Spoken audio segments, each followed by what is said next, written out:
warahmatullahi wabarakatuh. Waalaikumsalam warahmatullahi wabarakatuh. Alhamdulillahirabbil alamin wa bihi nasta'inuhu ala umuri dunya waddin. Wassalatu wassalamu ala asyrafil anbiya'i wal mursalin wa ala alihi wa ashabihi wa man tabi'ahum bi ihsan ila yaumiddin. Allahumma shalli wa sallim ala nabiyyina wa qudwatina wa rasulina Muhammadin sallallahu alaihi wasallam wa ala alihi wa ashabihi wa man tabi'ahum bi ihsan ila yaumiddin.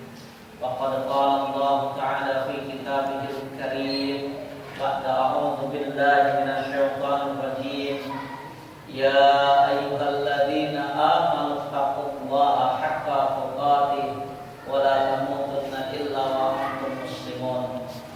Ya ayyuhalladzina amanu taqullaha wa qulu qawlan sadida yuslih lakum a'malakum wa yaghfir lakum dhunubakum wa may yuti'illaha wa rasulahu faqad faza fawzan 'azima. Amma ba'du fa inna asdaqal hadits kitabullah wa khairul hadi hadi Muhammadin sallallahu alaihi wasallam. Syarrul umuri muhdatsatuha wa 'ala kulli muhdatsatin bid'ah wa kullu bid'atin dhalalah wa fi riwayatin ukhra wa kullu dhalalatin finnar. Alhamdulillahirabbil alamin. Bapak-bapak, ibu-ibu kaum muslimin jamaah majelis taklim rahimani wa rahimakumullah. Alhamdulillah pada kesempatan sore hari ini kembali kita bersua dan berjumpa dalam majelis ilmu selama di bulan Ramadan yang kita pindahkan majelis ilmunya menjadi setiap menjelang berbuka puasa. Dan tema kita pada kesempatan sore hari ini yaitu andai dosa busuk baunya. Bagaimana kalau memang dosa itu Allah ciptakan seperti makhluk ada wujudnya, ya, minimal seperti kalau seseorang buang angin. Seandainya dosa itu berbau busuk, seandainya seseorang yang di dalam dirinya itu terdapat dosa-dosa, kemudian indikasi dosanya dari dalam tubuhnya itu mengeluarkan bau busuk, bagaimana jadinya?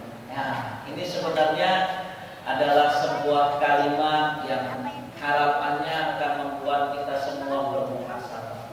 Karena memang kaum muslimin sebenarnya kita ini terkadang dimuliakan oleh orang lain, dihormati oleh orang lain. Sebenarnya karena memang Allah menutupi aib-aib yang kita miliki. Karena sesungguhnya kita amat sangat pintar menampilkan casing, cover, ya, penutup daripada dosa-dosa yang banyak sekali kita lakukan. Ya. Maka seandainya dosa itu busuk baunya, titik, ya, maka jadinya seperti kita buka dengan firman Allah Taala yang ada di surat An-Najm di ayat yang ke-32. Di situ Allah Taala berfirman, "A'udzu billahi minasyaitonir rajim. Alladzina yajtanibuna kaba'iral ismi wal fawahish illa al-lamam. Inna rabbaka wasi'ul maghfirah wa a'lamu bikum id ansha'akum minal ard wa id antum ajinnatun fi butuni ummahatikum fala tuzakku anfusakum wa a'lamu biman ittaqa." Allah tabaraka wa ta'ala firmankan, alladzina yajtanibuna kaba'ir, yaitu orang-orang yang menjauhi kabair. Apa itu kabair? Dosa-dosa besar.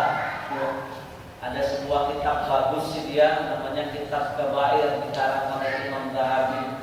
Isinya adalah tentang 52 dosa besar.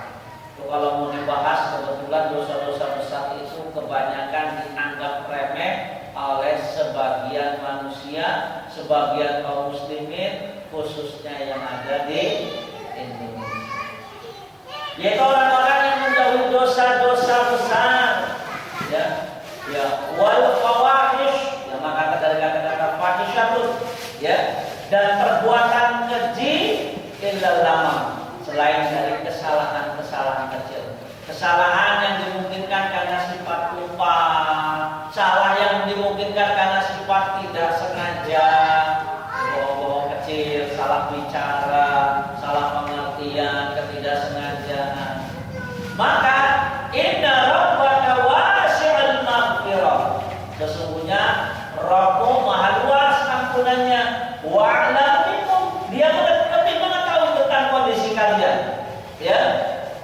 In ansyakum minal ard, ketika dia menjadikan kamu itu dari tanah, ya, wa antum ajinna fi butuni ummahatikum, dan ketika kamu masih berupa janin yang ketika itu berada di dalam perut ibumu, pada tuzaku anfusakum, maka janganlah kamu mengatakan kamu orang yang suci, dirimu orang yang suci.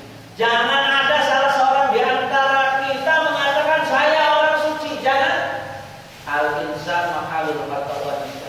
Manusia itu tempatnya salah, manusia itu tempatnya lupa. Kalau bukan berderajat Nabi, pasti pernah melakukan sebuah kesalahan.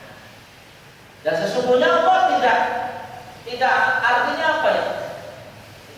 Allah tidak membenci orang yang berbuat salah, tidak. Yang Allah benci adalah orang-orang yang ketika mereka tidak mau sadar dari kesalahannya, tidak mau bertobat, tidak mau beristighfar. Ya. Sedangkan Allah amat sangat menyukai orang-orang yang bertobat. Innallaha yuhibbut tawwabin wa yuhibbul mutatahhirin. Allah itu mencintai orang-orang yang bertobat dan mencintai orang-orang yang mensucikan diri. Tapi jangan kita mengatakan diri kita adalah orang suci, ya. Wa'lamu biman taqwa, dialah yang paling mengetahui tentang orang-orang yang bertakwa. Ingat, kadang-kadang kita mengukur takwa ini salah. Kadang-kadang kita mengukur takwa itu kalau gelarnya segeret. Kita mengukur takwa ini kalau seseorang itu kalau mengadakan pengajian pesertanya banyak, takwa itu yang jenggotnya paling lebat, takwa itu yang jidatnya paling itu. Tidak, takwa tidak demikian. Takwa hauna, takwa itu letaknya ada di dalam hati. Rasulullah menunjuk ke arah zadanya asyara ila sadri. Takwa itu sejauh mana ketakutan seorang hamba kepada Rabbnya, khususnya ketika dia berada dalam kesendiriannya. Kalau dalam kondisi rame-rame, ya kadang-kadang takwa itu beda tipis nanti sama riya, ya. Dilihatnya bagaimana ketakutan seseorang kepada Rabbnya tatkala tidak ada orang lain seperti itu. Ya. Kebanyakan berarti tidak semua akan mudah melihat aib seseorang, meskipun aib orang itu sepele dan remeh. Namun akan sangat sulit melihat kekurangan diri sendiri. Kalau ibarat pepatah bahasa Indonesianya mengatakan, ya, semut di ujung lautan itu kelihatan, gajah di pelupuk mata itu luput dari penglihatan. Sama, kalau udah gak suka nyari aib orang itu, radarnya tinggi, Pak, antenanya itu tangkapannya bagus. Salah dikit aja langsung diomongin. Woi, salahnya di sini. Sedangkan dia dengan setumpuk kesalahan, setumpuk aib yang ada di dalam dirinya, dia tidak bisa melihat. Dia tidak bisa melihat. Jadi kita paling susah itu melihat aib diri sendiri. Pintarnya melihat aib orang. Tidak demikian. Sebaliknya tidak demikian dengan kebaikan. Rasanya akan sulit sekali melupakan kebaikan-kebaikan, apalagi kebaikan itu sedikit agak besar porsinya dan kita laksanakan. Susah bagi setan untuk menjadikan kita itu lupa dari kebaikan-kebaikan yang pernah kita buat. Coba kita berpikir saja hari ini, kebaikan apa yang sudah kita lakukan.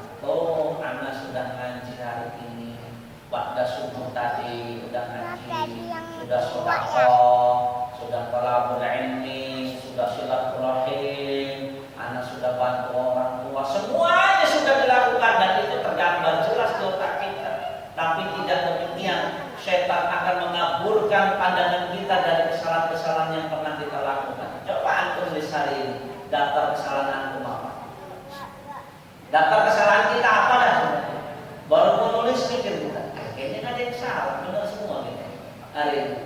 Ya? Kita lupa, tadi udah ngomongin orang, sudah ngegolimin orang, sudah ngegibahin orang. Rasakan kita tidak ada dosa. Dan ini memang godaan dari syaitan. Senang kalau kita itu ingat dengan kebaikan-kebaikan yang pernah kita lakukan. Ingat bapak-bapak sekalian, mengingat keburukan, mengingat aib, mengingat celah yang ada dalam diri sendiri, itu akan melahirkan sifat taubat. Kalau kita lebih ingat tentang dosa kita daripada pahala kita, maka yang akan kita lakukan adalah bertobat. Berbeda kalau kita yang kita ingat adalah kebaikan-kebaikan yang pernah kita lakukan dulu, maka ini akan melenakan. Seolah-olah yang kita ini amalnya sudah cukup banyak sehingga melalaikan kita dari bertobat kepada Allah Tabaraka wa Ta'ala. Ya, jadi seperti ini. Imam Muhammad bin Wasil, ya, beliau mengatakan, andai dosa itu mengeluarkan bau busuk, niscaya tidak ada seorang pun berada di dekat. Beliau seorang ulama salafus saleh, Muhammad bin Wasil rahimahullah, mengatakan kalau dosa itu busuk baunya, orang tidak ada yang mau duduk dengan saya. Kalau beliau mengatakan seperti itu, apalagi kita. Seandainya dosa itu busuk, kita yang lebih busuk mungkin dari bangkai. Antum tahan duduk bersampingan dengan bangkai binatang. Nah, orang dah, bangkai orang nggak diformalin, nggak dikasih pengawet. Seminggu orang udah meninggal seperti itu. Tahan? Tentunya tidak ada yang tahan dengan kondisi tersebut. Maka beruntunglah kita ketika dosa itu Allah cover, Allah menjadikan wujudnya tidak berbentuk. Maka kadang-kadang kita dengan dosa yang kita lakukan, kita merasa diri kita gagal. Maka ingat, seringkali kita lupa. Kita lupa kenapa? Akan dosa. Padahal akibat dosa itu kan lebih kentara. Bagaimana ciri dosa itu kentara? Orang makin berdosa, makin banyak dia meninggalkan ketaatan dia kepada Allah, makin dekat dia dengan kemaksiatan kepada Allah. Dosa, akibat dari dosa itu lebih kentara dari bau busuk jika kita mau untuk merenungnya. Cobalah, ya, jujur saja itu. Kalau makin banyak dosa yang kita lakukan, Pak, ya, makin susah kita menjalankan ketaatan terhadap Allah. Kalaupun kita menjalankan ketaatan, ya paling itu pun hanya ala kadarnya, sekedar melepaskan kewajiban. Maka patut bagi kita untuk mengadakan introspeksi diri, muhasabah, ya. Dan ada waktu dan tempat untuk muhasabah itu ada. Yang pertama, Pak, ya, sepertiga malam terakhir, ya, bangun-bangunlah jam 2:30, sholat qiyamul lail, sholat tahajud, ya. Habis itu doa, habis itu zikir, tapi jangan lupa selain doa dan zikir, ya, muhasabah. Saya umurnya udah berapa? Apa yang sudah saya lakukan untuk akhirat saya? Kehidupan ini mau saya arahkan kemana? Taubatnya saya mau seperti apa misalnya? Yang kedua, sebelum mengajukan permohonan kepada Allah, seperti contohnya doanya Nabi Yunus saat diperhentikan. Ketika Nabi Yunus sedang berdoa kepada Allah agar dikeluarkan dari kesulitan berupa dari dalam perhentikan, beliau beristighfar terlebih dahulu, bertobat dulu kepada Allah. Ya, inni zalamtu nafsi faghfirli. Ya Rabb, sesungguhnya aku telah mendolimi diriku sendiri, maka ampunilah aku. Sama, kita punya hajat. Apa hajat kita? Saya pengen diterima kerja, Ustaz. Sebelum berdoa, ya Allah, kabulkanlah permohonan hamba agar hamba bisa bekerja di tempat A, B, C, D. Sebelum mohon itu, bertobat dulu kepada Allah. Ya Rabb, hamba bertobat, hamba beristighfar dari setiap kesalahan yang pernah hamba lakukan.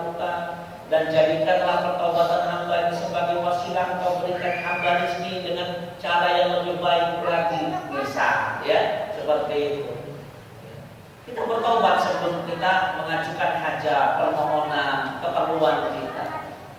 Dan yang ketiga, bertobat saat hendak berbuat kebajikan. Anak menyantunin orang itu, sebelum menyantunin orang, kita bertobat dulu kepada Allah. Ya Allah, hamba bertobat kepada-Mu ya Allah dari perbuatan zalim hamba selama ini. Hamba bertobat kepada-Mu ya Rabbi, kalau amal yang hamba lakukan di masa lalu, hamba lebih mengharapkan ridho manusia daripada ridho-Mu. Nah, itu ya. Ada tempatnya, ada waktunya kita bisa bermuhasabah, kita bisa berintrospeksi dengan cara beristighfar, dengan cara bertobat kepada Allah Taala.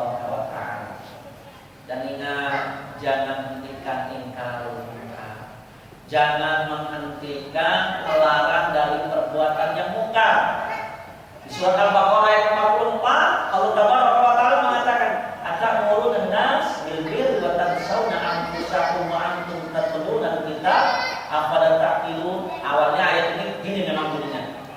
Mengapa kamu menyuruh orang lain untuk mengerjakan kewajiban sedangkan kamu melupakan diri kamu sendiri? Kita jangan dengan ayat ini kemudian ya Allah, anak takut untuk nahi munkar karena anak merasa bahwasanya diri anak bersih. Jangan begitu, Pak. Kalau kita berdakwah menunggu diri kita suci, salah kita, Pak. Tidak ada orang yang mau berdakwah, Pak. Tapi salah juga kalau kemudian ada orang rajin berdakwah tapi dia tidak mau mendakwah diri sendiri. Dia melarang orang lain dari berbuat keji, berbuat munkar. Dia tidak berhenti dari perbuatan keji dan munkar. Jadi yang paling tepat seseorang semaksimal mungkin ya menghentikan kemungkaran dari dalam dirinya sekaligus mencoba berdakwah kepada orang lain untuk tidak mengerjakan kemungkaran. Maka jangan hentikan ingkar munkar dengan dalil surat Al-Baqarah ayat 44. Surat Al-Baqarah ayat 44 kita jadikan sebagai bahan muhasabah bahwasanya sebelum kita ingkar munkar kepada orang lain, kita harus bisa ingkar munkar terhadap diri sendiri. Ya, di pokok itu ya. Maka lihatlah keteladanan sahabat Umar bin Khattab, yang itu Umar Al-Faruq, sama, mudah-mudahan bisa sama sifatnya. Satu bukti bahwasanya sahabat Umar radhiyallahu anhu itu benar-benar menghisap dirinya adalah pertanyaan yang diajukan berulang kali kepada sahabat Hudzaifah. Kok kepada sahabat Hudzaifah? Pak, di kalangan sahabat Hudzaifah ibn Yaman ini terkenal dengan kesahihan tentang bisikan-bisikan gaib. Ya. Ini beliau ini tentang perkara-perkara yang samar-samar itu beliau ini fakih seperti itu. Ya. Jadi Umar itu selalu bertanya kepada sahabat Hudzaifah, saya ini termasuk orang yang disebut oleh Rasulullah sebagai orang munafik bukan? Padahal Umar itu jelas dijamin masuk surga oleh Rasulullah. Tapi saking ini muhasabahnya seringkali dia bertanya kepada Hudzaifah, kira-kira kamu pernah nggak mendengar Rasulullah ngomongin saya sebagai orang munafik? Dia takut disebut dirinya sebagai orang munafik. Ya. Umar itu sahabat yang dijamin masuk surga. Tapi dia amat sangat ketakutan kalau ternyata ia termasuk orang munafik. Munafik yang kata Rasulullah tempatnya itu darul aspal, dasarnya api neraka. Aspal itu ya kerak Pak, dasarnya. Dan kemudian bahan aspal itu dari keraknya keraknya bumi. Nih, sahabat Umar bin Khattab yang dijamin masuk surga, tanya-tanya. Kita dijamin masuk surga kan akan enteng nggak mau sahabat, oh ini alur kita neraka. Emang kalau ente anak masuk, udah ngaji mana? Ya, insya Allah lah kalau anak masuk surga, bahaya sekali kalau ada orang yang berkata seperti itu ya. Nah ini, tuh kadang-kadang kalau sudah seperti itu yang lahir adalah sifat meremehkan manusia, merasa kaya dengan pahala, merasa kaya dengan amal soleh. Orang yang tidak tahu akan aib yang disandangnya, dia nggak tahu, dia nggak bisa mengukur nih aibnya sebesar apa. Niscaya dia akan menganggap dirinya lah yang paling sempurna. Dia ada celah, paling layak mendapatkan kehormatan. Dan itulah sebenarnya orang-orang yang dikatakan orang sombong. Ya. Orang merasa dirinya nggak ada kesalahan, kemudian setiap melihat orang lain akan merasa direndahkan. Makanya kata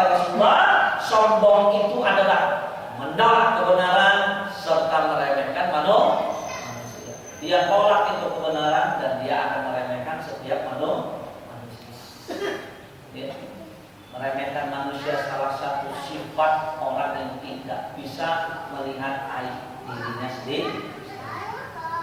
Lebih baik kita pacang-pacang gede-gede Pak, buahkan untuk narsis, bukan untuk nyocok-nyocokin baju. Lihat ya, topeng saya ini segede apa, aib yang saya sembunyikan sebesar apa. Sebelum membicarakan aib orang lain, tolong berpuluh-puluh kali, kalau perlu ribu-ribu kali kita membicarakan aib diri kita sendiri.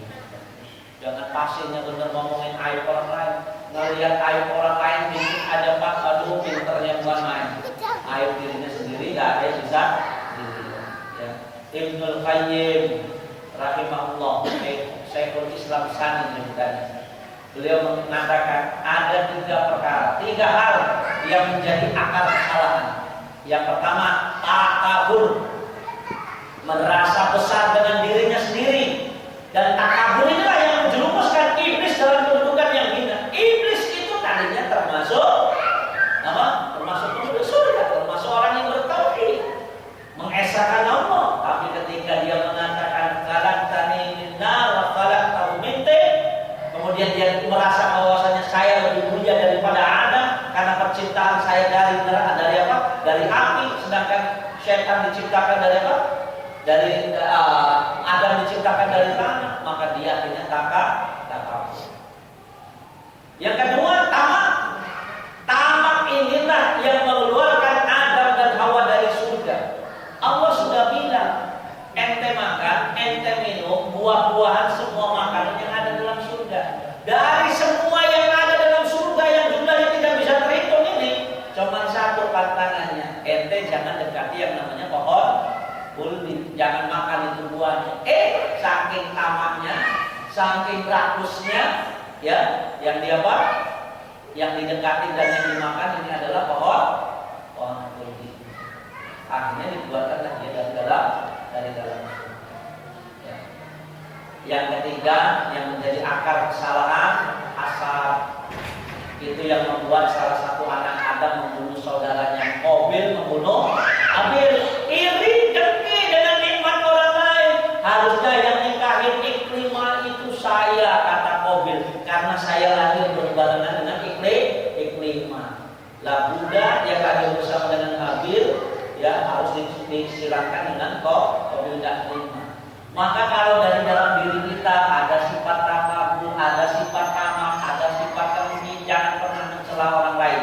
Kalau pengen mencela, celalah diri sendiri. Karena sesungguhnya ketika 3 sifat ini berkumpul dalam diri kita, kitalah orang yang dipenuhi dengan kesalahan. Kitalah orang yang dipenuhi dengan aib. Ya, Alhamdulillah ya.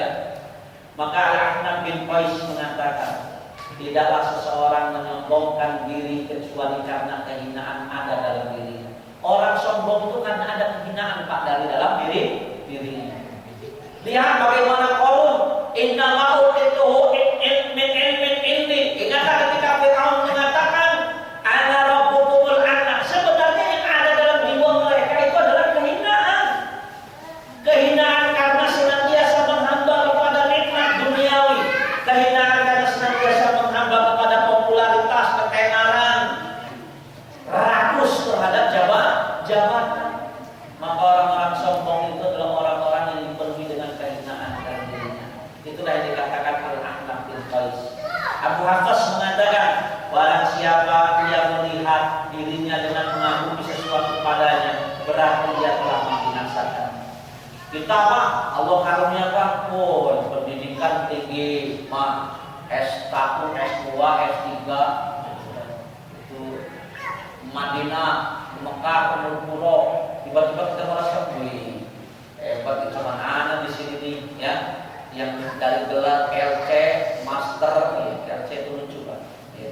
LC, Master sampai doktornya di Madinah, cuma mana nih yang lain gak ada, dia kagum, dia nggak keremehin orang lain, tapi dia kagum dengan dirinya sendiri. Nah berarti dia sudah membinasakan dirinya sendiri. Ujuk jangan-jangan.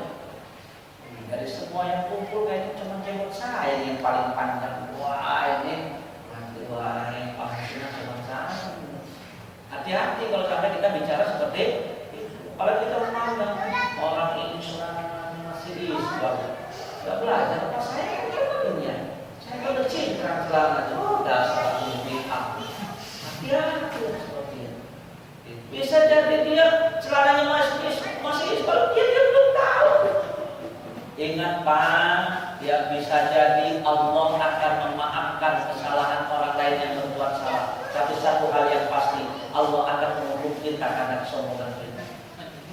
jangan kita ngelihat orang lain itu Pak salah ya, kemudian kita bangga dengan kesalahan dia. Dia salah, gitu ya.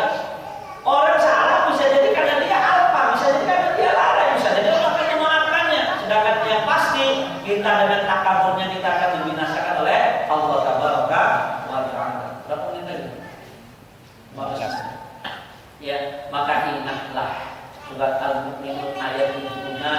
Udkhulu abwaaba jahannam khalidina fiha fa bi'sa maswal mutakabbirin. Masuklah kamu ke pintu-pintu neraka jahanam kata Allah. Sedangkan kamu kekal di dalamnya, maka itulah seburuk-buruk tempat bagi orang-orang yang sombong. Orang yang kalau melihat aib orang lain pintarnya bukan main, tapi tidak mampu melihat aib dirinya sendiri. Ya.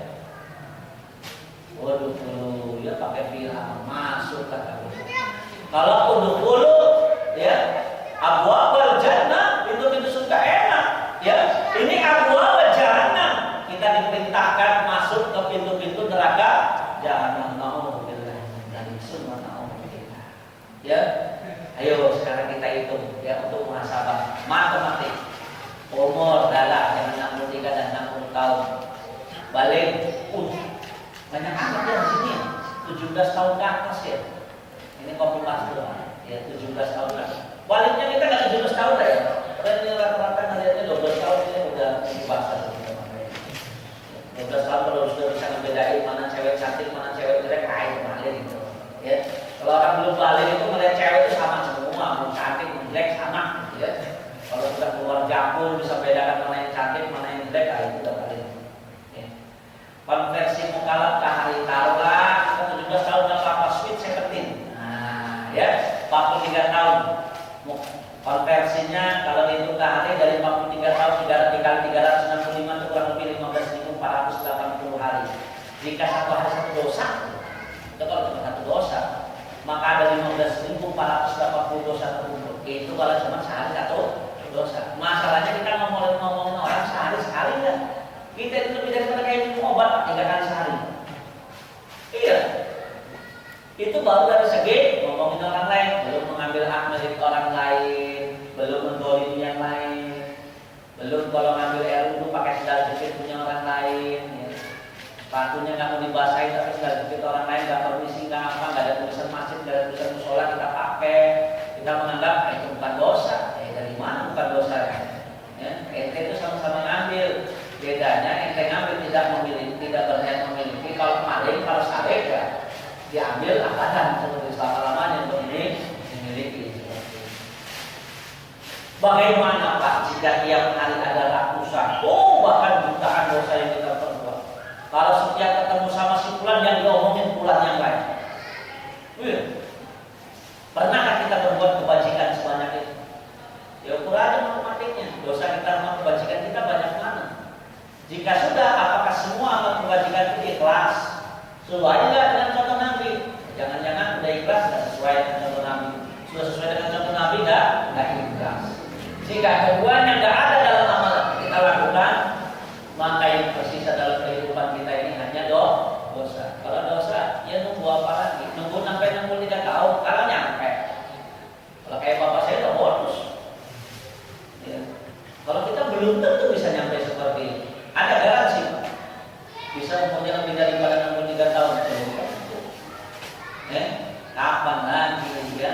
Makanya kata Allah Taala di surat Al-Imran ayat 133, "Wasari'u ila magfiratin min rabbikum." Bersegeralah kamu menuju kepada ampunan. Jadi kita diperintahkan untuk bersegera. Maka beruntunglah wahai saudaraku, engkau yang sibuk untuk mencari aib dirimu sendiri. Dia nggak pernah mau ngomongin aib orang lain, dia mau ngomongin aib diri sendiri. Ya, tapi celakalah engkau wahai saudaraku yang masih disibukkan mencari aib orang lain dan terlupakan dari mencari aib diri sendiri. Ya, jadi inilah akhir daripada kajian kita. Andai dosa itu tusuk baunya. Mudah-mudahan Allah mengistiqomahkan kita dalam beramal. Mudah-mudahan Allah menjadikan kita hamba yang senantiasa bermuhasabah kepada. Baik, saya sudahi materinya. Setelah kita pergunakan waktu kita 10 menit untuk